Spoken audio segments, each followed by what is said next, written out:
Hiren Khankar presents class 9th and 10th Maths Hindi tutorial. Like, share and subscribe and do not forget to press the bell icon button. बच्चों, class 10th के लिए आज हम त्रिकोणमिति पढ़ेंगे और त्रिकोणमिति में सबसे पहले हमें ये देखना है कि त्रिकोणमिति किसे कहेंगे। जैसे कि त्रिकोणमिति को हम अंग्रेजी में कहते हैं ट्रिग्नोमेट्री, और ग्रीक शब्दों में बात करें तो ट्राई मीन्स तीन, गोनो को हम भुजा या कोण के बीच में संबंध होता है उसे कहते हैं, और मेट्रॉन मीन्स होता है मेजरमेंट, माप। यानी त्रिकोणमिति गणित की वह शाखा है जिसमें हम किसी त्रिभुज की भुजाओं, जैसे इसमें भुजा ए बी, बी सी और ए सी या सी ए है, और कोण इसमें कोण सी, कोण बी, कोण ए, तो मुख्यतः जो न्यून कोण हैं उनके बीच का जो संबंध है उसके बारे में हम अध्ययन करेंगे, तो वो त्रिकोणमिति कहलाता है। अब इससे पहले हमने आपको पढ़ाया हुआ है पाइथागोरस प्रमेय।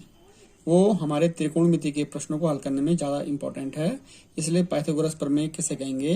किसी संपूर्ण त्रिभुज में कर्ण का वर्ग शेष दो भुजाओं के वर्गों के योग के बराबर होता है। ये शेष दो भुजाएं कौन है? जो एक दूसरे पर 90 अंश का कोण बनाती हैं, यानी एक दूसरे के परपेंडिकुलर होती हैं। इसको हम इस चित्र के हिसाब से कहें तो ए सी कर्ण है, बी सी आधार है और ए बी लंब है।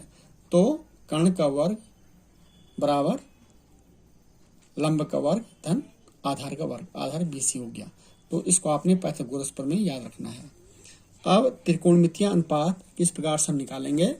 तो सबसे पहले त्रिकोणमितीय जो अनुपात होता है इसे ज्ञात करने के लिए जो न्यून कोण ए कोण है इसके सामने की जो भुजा है ये लंब होगी। यदि हम कोण सी निकालेंगे तो कोण सी की जो उस समय सामने की भुजा होगी वो लंब हो जाएगी, जबकि इस समय हम कोण ए के लिए अध्ययन कर रहे हैं, न्यून कोण के लिए। तो इसके लिए चित्र में ए सी कर्ण है, बी सी लंब है और ए सी इसका आधार है। यह आपने याद रखना है। एक बार फिर से सुन लीजिए कि जो भी कोण निकालना होगा, जैसे अभी हम यहाँ पे त्रिकोणमितीय अनुपात पे ए कोण निकाल रहे हैं, तो ए के सामने वाली भुजा लंब होगी। आगे हम उसको और स्पष्ट करेंगे। तो इस आधार पर संपूर्ण त्रिभुज ए बी सी की भुजाओं के कुछ अनुपातों का उसका न्यून कोण के सापेक्ष जो हम अध्ययन कर रहे हैं यही त्रिकोणमितीय अनुपात कहलाएगा। अब इसमें यदि हम कोण ए का साइन, या इसका हम साइन ए कहते हैं जिसे हम, तो साइन ए किसको बताएगा? ये लंब और कर्ण के बीच के अनुपात को बताएगा, यानी साइन ए बराबर लंब बटे कर्ण। तो साइन ए ले रहे हैं इसलिए इसके सामने वाली भुजा लंब। यदि हम साइन सी कहते तो साइन सी के सामने भुजा लंब हो जाती, तो उस समय ए बी बटे ए सी होता। लेकिन यहाँ पे हम ए कोण ले रहे हैं इसलिए साइन ए इक्वल टू लंब बटे कर्ण, जिससे बी सी अपॉन ए सी हम यहाँ पे दर्शा रहे हैं। ऐसे कोण ए का कोसाइन या कॉस ए जिसे हम कहेंगे इसे कहते हैं आधार बटे कर्ण, और आधार हमारा ए बी है, आधार बटे कर्ण ए बी अपॉन ए सी। कोण ए का टेंजेंट या टेन ए जिसे हम लंब बटे आधार, लंब कौन है? ये, और आधार कौन है? ये। तो लंब यानी B C upon A B, इसको हम ये कह रहे हैं। कोण ए का कोटेंजेंट या कॉट ए जिसे हम कहेंगे आधार बटे लंब, तो ये हो गया ए बी बटे बी सी, आधार बटे लंब। कोण ए का सेकेंड या सेक ए जिसे हम कहते हैं कर्ण बटे आधार, तो कर्ण है ए सी, आधार है ए बी, तो ए सी अपॉन ए बी। कोण ए का को सेकेंड या कॉसेक ए जिसे हम कहेंगे ये होता है कर्ण बटे लंब, जो बराबर हो जाता है आपका ए सी अपॉन बी सी। अब आप यहाँ पे देख रहे होंगे जब हमने लंब बटे कर्ण का तो ये साइन ए है, और यहाँ पे हमने उल्टा कर दिया कर्ण बटे लंब, तो ये समय कौशिक बन जाता है, यानी एक दूसरे के व्युत्क्रम अनुपात भी कहलाते हैं। जैसे हम आगे आपको व्युत्क्रम अनुपात बताएंगे। ये भी आपको याद रखना है कि जो टेन ए का मान साइन और कॉस के पदों में कितना होगा। टेन ए को हम tan A equal to sine A upon cos A लिखते हैं, ये सूत्र भी आपने याद रखना है। और ऐसी कॉट ए का मान साइन और कॉस के पदों में फिर cot A equal to cos A upon sine ए।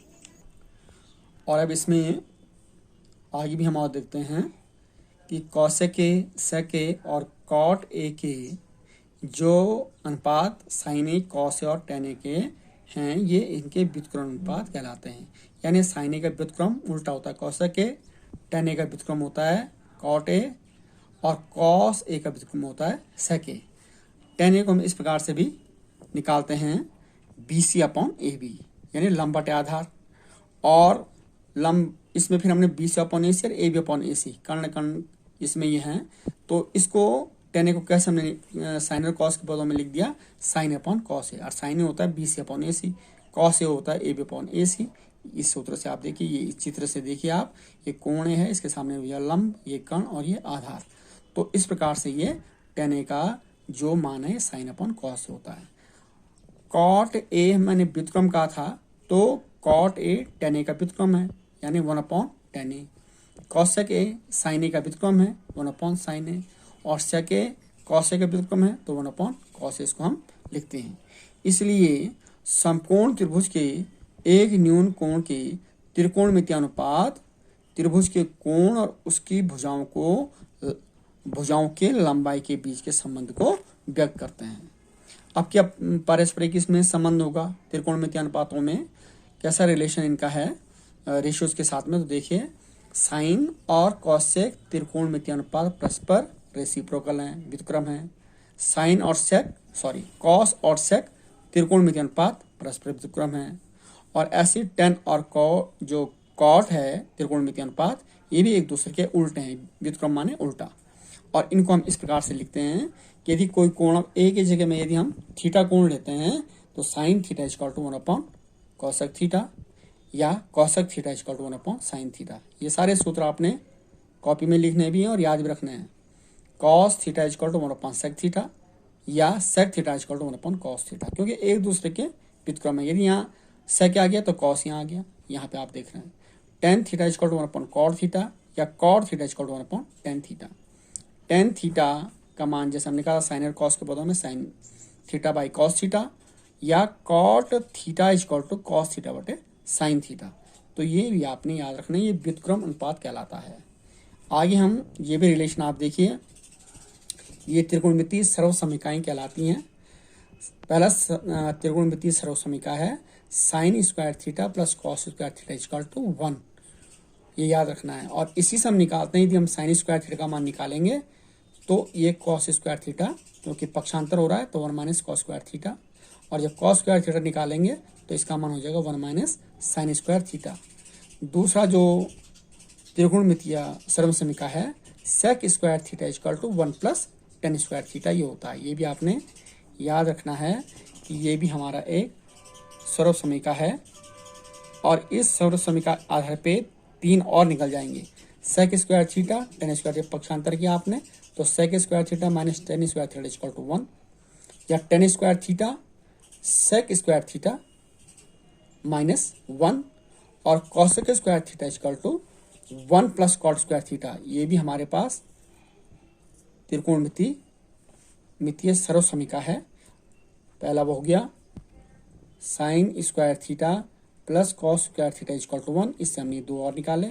दूसरा है, इसको आप पहला कह सकते हो, दूसरा है हमारे पास sec square theta equal to 1 plus tan square theta, इससे 2 और निकाल दिए। और तीसरा हमारे पास है cosec square theta equal to 1 plus cot square theta, तो इससे 2 और निकल जाएंगे।